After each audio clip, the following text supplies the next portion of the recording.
啦，我要30克陳皮，你唔開俾我，我唔走。憑乜嘢唔開俾我？就係要我30克嘅陳皮。有冇報警啊？有報警？就係我喺佢身上面見到隻虱，然之後撳佢啦，佢入邊全部都係血，係一望佢個袋咧係貼住有啲嘢爬出嚟，好恐怖，真係密集恐懼症。Hello，我哋係心聲診所嘅醫師啊，我哋今日會傾下偈。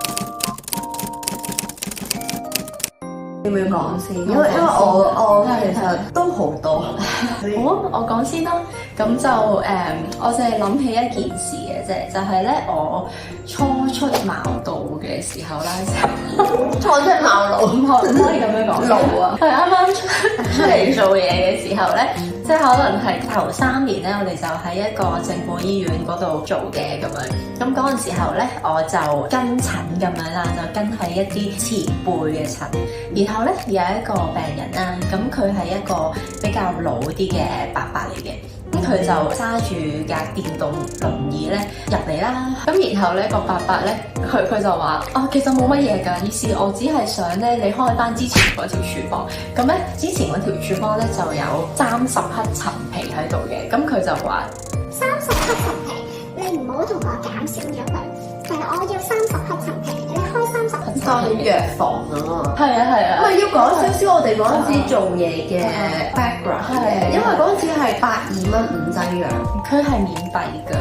因為佢係攞綜援，係啦，咁所以就要我哋有30 gram 嘅陳皮供應俾佢咁樣啦。咁但係其實咧，我哋一般嗰個陳皮係唔會開到咁多嘅，我哋即係係咯，5 gram 至9 gram 其實都盡。係啊，其實15已經係真係好多㗎啦。即係通常一日嘅用量係10 gram，去到30 gram 咧已經係超出咗嗰個常用量㗎啦。然後咧，跟住我哋就 O 晒住啦，就唔會開到30克陳皮俾你㗎喎，咁樣。咁同埋我哋開嘅藥方係要為自己負責任啦，都為病人負責任㗎嘛。即係你冇呢一個症狀嘅話，我哋係唔會開呢一堆藥俾你啦。萬一你食咗你又唔舒服嘅話，咁其實呢個都係我哋嘅責任啦，我哋嘅專業操守啦。咁所以我個前輩咧就堅決唔開俾佢咁樣，係啦，就話你唔可以控制我去開藥咁樣啦。咁然後咧嗰個伯伯咧就開始講粗口啦，係啦，即係用粗口問候我前輩嘅媽媽咁樣啦。然後咧佢係唔肯走啊，個伯伯。佢就話你唔開俾我唔走，你一定要開俾我，憑乜嘢唔開俾我？就係要我30克嘅陳皮咁樣。因為其實前輩都係一個女士嚟嘅，因為我哋係完全唔知道點算咁樣啦。然之後揾咗其他嘅男同事啦，都冇辦法阻止到呢個伯伯喺度無理嘅取鬧咁樣。咁然後佢係唔肯離開個診室啦。最後我哋離開咗個診室。有冇報警啊？有報警。我想講咧，可能大家係唔知咧，喺 NGO 報警係好 common 嘅。我哋其實都慣嘅，係 keep 住有啲嘢要報警。因為係我第一次遇上咯，即係 so far 都冇乜真係好荒謬嘅事。嗰下你嗰陣時勁啦，應該個警署喺隔離轉個彎就到。然後啲警察上到嚟都係拗晒頭咯，就話咁資訊開俾你幾多 gram 咪幾多 gram 咯。跟住個伯伯都話我要30克陳皮啊！睇完真係好想食陳皮喎。係啊，我唔知佢要咁多嚟做咩咁啊，但係食紅豆係想坐低啩。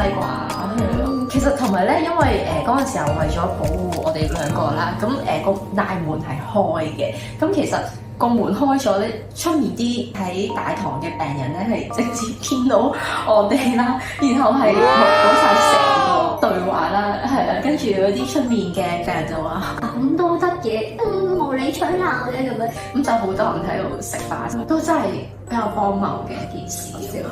喺 NGO 係比較多呢啲趣事。咁我嗰陣時咧就其中一個，我覺得都算係最荒謬嘅，就係咧一個木虱嘅故事啦。嗰陣時咧我就一路幫緊一個病人去針灸啦。咁有一日咧我就見到佢隻手咧開始有啲一點點嘅紅點，有啲疹咁樣啦。咁我就話你呢個點點睇落好似係俾虱咬嘅嘢喎。咁你屋企有冇虱咬啊？咁就喺度講啦。咁佢話冇啊，即係你屋企完全冇啲咁樣嘅問題啊。咁然後如是就因為照睇啦，大概就1個星期會見1次啦。咁然後咧，佢嘅身上面嗰啲點點越嚟越多，即係開始咧由即係可能隻手啦變到個身啦，開始頸啦、背脊啦、腳啦，全部都因為我幫佢針灸咧，一拉起身咧就有見到啦。咁我就覺得都好似幾嚴重。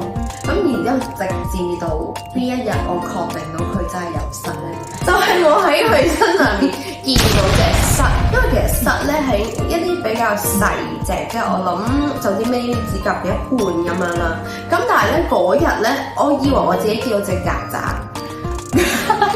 影相你啊！佢真係好大隻㗎。咁然之後咧，唔知點解咁勇敢啦，我就拎起張紙巾就撳佢啦，即係其實都已經係攞緊嗰啲廚房紙，即係比較有厚度嘅紙啦。然之後一撳佢啦，佢入邊全部都係血，全部都係血啦。咁然後咧，佢係多血到一個地步咧，我諗其實佢都唔係好爬得喐㗎啦嗰隻嘢。咁然後咧，佢就滲咗落我隻手度嗰啲。你好犀利嘅喎！咁其實唔係咁想犀利，因為我唔撳扁佢咧，佢就有機會會喺診所啦，或者嗰一刻就真係只能夠係咁樣去處理。咁然後咧，呢個唔係最崩潰，即係有咩？真係慘得過食一嚿屎，就你食2嚿屎啊！咁之後咧，居然喺佢身上面咧係發現到好似第2隻啦，同埋第3隻，反正咧係一望佢個袋咧係 keep 住有啲嘢爬出嚟，係好恐怖，真係有少少密集恐懼症，即係嗱呢個係第一次啦，即係前後咧大概係2、3隻啦。咁然之後咧嗰下我已經叫佢其實你要翻屋企去處理呢啲問題啊，咁你要搞掂先嚟，因為其實個木虱咧係會影響到其他病同埋診所噶嘛。嗰個傳染性咧係高到一個地步咧，就係佢其實會將嗰啲卵攝落去插頭入邊嗰啲位嗰度咧，即係佢會匿得好埋啦，同埋咧好難去清除。呢件事係一定會影響到其他同事啦、病人啦、醫師啦，反正就係所有人佢都會唔受影響，甚至乎診所係要 close 嘅，咁所以就一定唔會俾你。之後咧，自此我就請佢要翻屋企處理好晒先可以嚟啦。